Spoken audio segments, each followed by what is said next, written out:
Good morning friends, एडुशाला में आपका स्वागत है।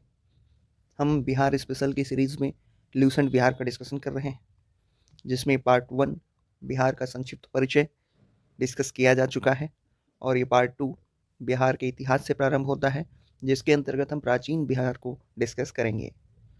प्रागैतिहासिक कालीन बिहार। बिहार के दक्षिणी भाग में आदिमानव के निवासी साक्ष्य मिले हैं। सबसे पुराने अवशेष आरंभिक पूर्व प्रस्तर युग के हैं, जो अनुमानतः 1 लाख ईसा पूर्व काल के हैं। इन्हें पत्थर की कुल्हाड़ियों के फल, चाकू, खुरपी के रूप में प्रयोग किए जाने वाले पत्थर के टुकड़े हैं। ऐसे अवशेष मुंगेर और नालंदा जिलों में उत्खनन से प्राप्त हुए हैं। कहाँ? मुंगेर और नालंदा। मध्य पाषाण युग के अवशेष मुंगेर में मिले हैं। यहीं से परवर्ती पाषाण युग के अवशेष भी मिले हैं, जो पत्थर के छोटे टुकड़ों के बने हैं। मध्य पाषाण युग, ये 9000 से 4000 ईसा पूर्व के अवशेष सिंहभूमि, रांची, पलामू, धनबाद और संथाल परगना, जो अब झारखंड में है, से प्राप्त हुए हैं।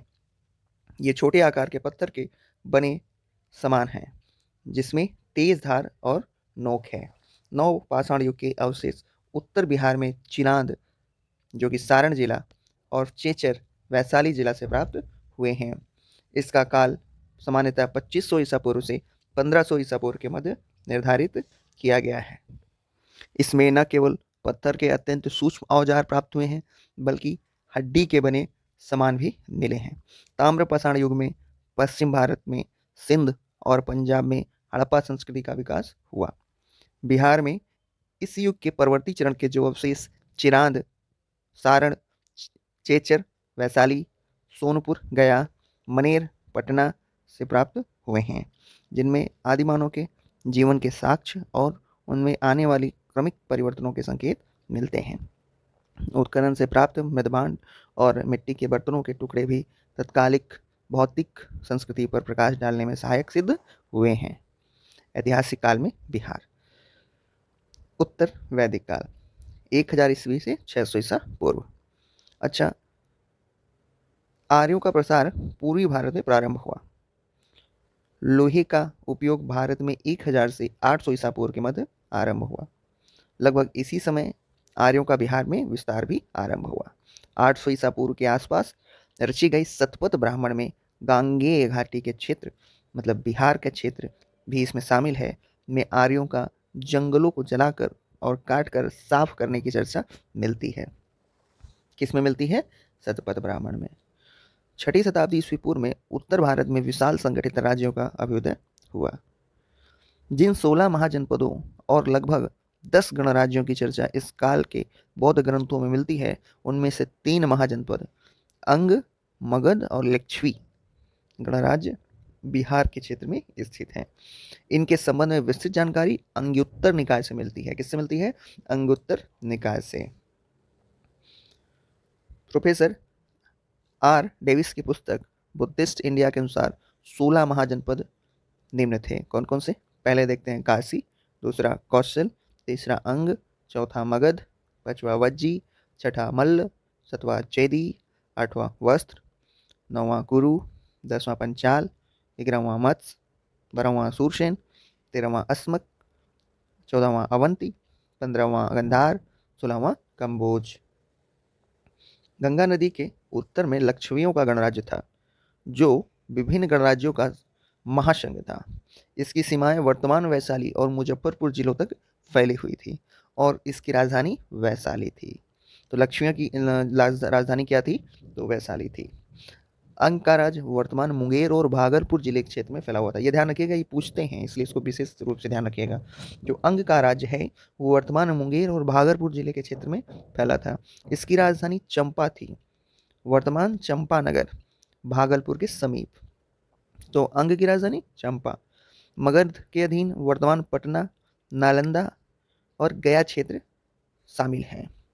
इसकी राजधानी गिरिव्रज या राजगृह थी, जो वर्तमान में राजगीर थी। और आगे देखते हैं आर्यों के आगमन के पूर्व बिहार। पूरा पाषाण काल के औजार बिहार में गया, मुंगेर, पटना आदि स्थानों से मिले हैं। इन स्थलों से पूरा पाषाण युग के चाकू, खुरपी कुल्हाड़ी आदि अवशेष प्राप्त हुए हैं। मुंगेर के भीम बांध से पूरा पाषाण युग के औजार मिले हैं। और इससे दो चीज़ देखिए, अभी भीम बांध पूछा हुआ था कुछ दिन पहले, तो ये ध्यान रखिएगा, मुंगेर के भीम बांध से पूरा पाषाण युग के औजार मिले हैं। गया के जेठियन से पूरा पाषाण युग के कुल्हाड़ी चाकू आदि प्राप्त हुए हैं। सोनपुर और सारण के चिरांद से हड़प्पा युगीन काले और लाल मृदभांड के अवशेष प्राप्त हुए हैं। ऐसे अवशेष भागलपुर, राजगीर व वैशाली से भी प्राप्त हुए हैं। ये सामग्रियां 1000 ईस्वी पूर्व की हैं, जो बिहार में ताम्र पाषाण युगीन सभ्यता के प्रमाण हैं। उत्तर पाषाण युग में बिहार सांस्कृतिक रूप से विकसित अवस्था में था। लोगों ने गुफाओं से निकलकर कृषि कार्य शुरू किया था तथा पशुओं को पालने लगे, और लोग इस समय तक मृदभांड बनाना, खाना पकाना और संचय करना आदि सीख गए थे। ऋग्वेद के अनुसार आर्यों के आगमन के पूर्व बिहार में सभ्यता संस्कृति का विकास हो चुका था। ऋग्वेद में बिहार क्षेत्र के लिए कीकट एवं वात्य शब्दों का उल्लेख किया गया है। वाल्मीकि रामायण में मलद और करुणा शब्द संभवतः बक्सर युद्ध के लिए प्रयुक्त हुआ है। राम ने यहाँ राक्षसी ताकड़ा का वध किया था। वायु पुराण में गया क्षेत्र में असुरों के राज होने की चर्चा की गई है। अब बिहार में आर्यों का आगमन देखते हैं।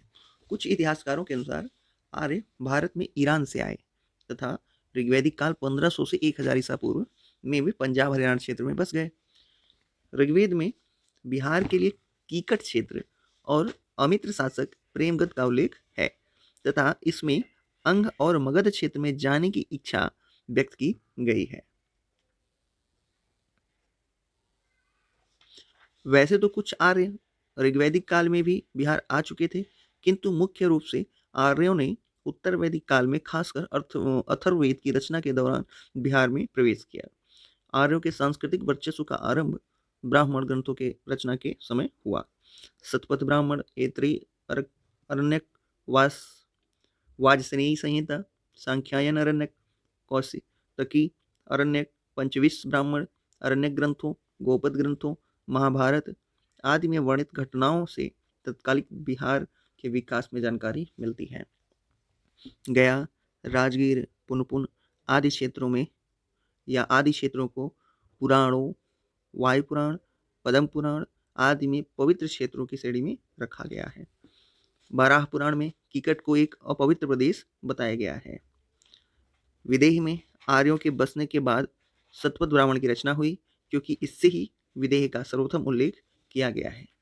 विदेह माधव द्वारा अपने पुरोहित गौतम राहुगण की अग्नि की पीछा करते हुए वर्तमान गंडक नदी सदा नीरा तक पहुंचने की बात शतपथ ब्राह्मण में ही कही गई है। अब देखते हैं जनपद महाजनपद काल में बिहार।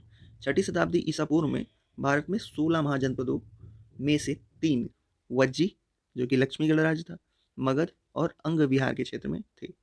आधुनिक उत्तर भारत को प्राचीन भारत काल में वज्जी नाम से जाना जाता था।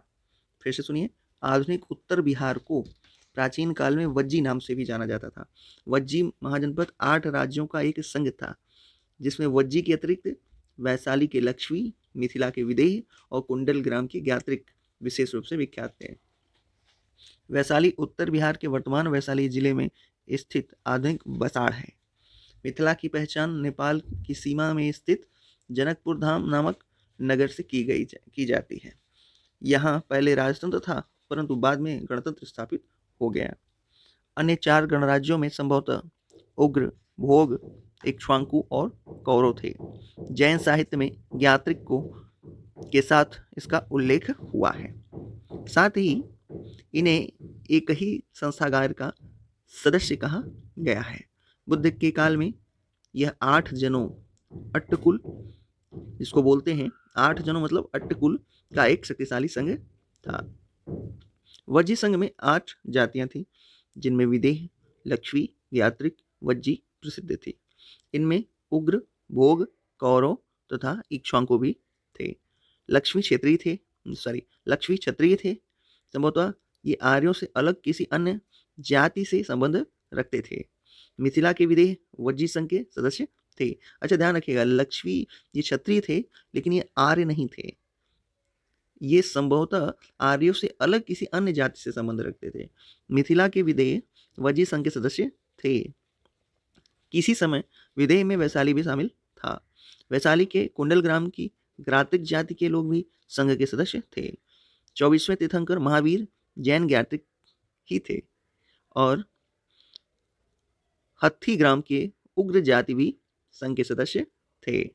भोगनगर की जाति भोग, अयोध्या का या विदेह में आकर इक्ष्वाकु जाति तथा हस्तिनापुर में से आई कौरव जाति के लोग संघ के सदस्य बने थे।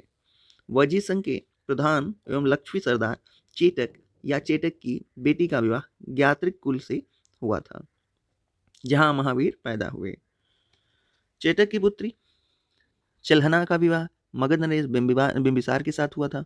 वैशाली ने प्रसिद्ध नर्तकी आम्रपाली थी, जो वैशाली की नगर बधू के पद पर आसीन हुई। आम्रपाली का कथित संबंध तत्कालिक मगध नरेश अजातशत्रु के साथ था।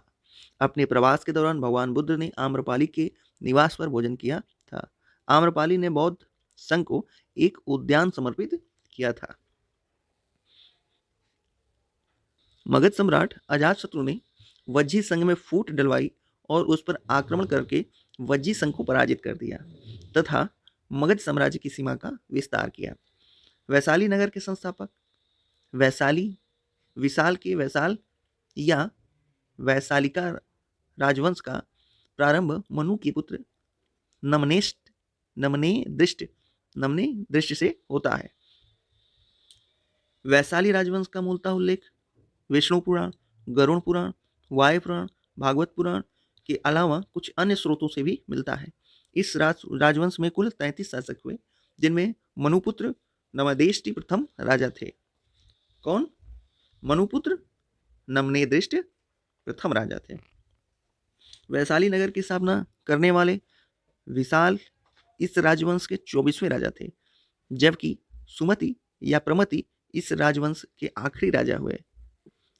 महात्मा गौतम बुद्ध के समय में उत्तर भारत की राजधानी क्या है?